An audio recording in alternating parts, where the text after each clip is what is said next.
ঢাকা শহরে রিক্সা চালো, প্রত্যেকটা রিক্সা চালক মনে হচ্ছে জমিদার, কথা বললে কেমন ছ্যাটাং ছ্যাটাং করে ওঠে।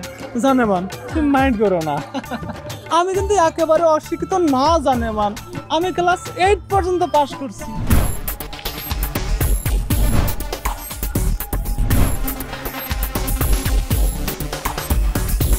মুই লাইলি বেগম, ওই এমন সোহার দিমু সোহার তাহলে 7 দিন পর্যন্ত ঘুমায়া যা থাকবি। লাইলি বেগম জামাইও একখান পাইছো, জীবনভর আচলেলাকে বাইন্দেরা হল লাগবো। তোমার হাজবেন্ডের জন্য একটা চাকরির জন্য আমাকে বলছো, ফোন করছো, আর সেটার ব্যবস্থা আমি করবো না। তুমি কোনো চিন্তা করো না, তোমার হাজবেন্ডের চাকরির ব্যবস্থা আমি করে দেবো।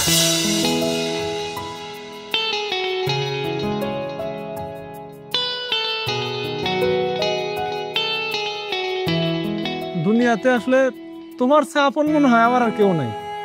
সে মানুষ যদি কষ্ট দেয়, এই কষ্টটা আসলে মানিয়ে নেওয়া যাবে না। লাইলি, তোমার জামাইরে ভালো করে একটু ডলে ডুলে ভালো করে একটু গোসল করে দিও।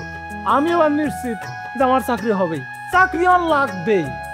চাকরিটা হওয়ার পরে বিদেশ থেকে স্যান্ড মাগবো, স্যান্ড মাইকে আপনার নাতিন রে এক রিক্সায় নিয়ে পুরো ঢাকা শহর ঘুরবো।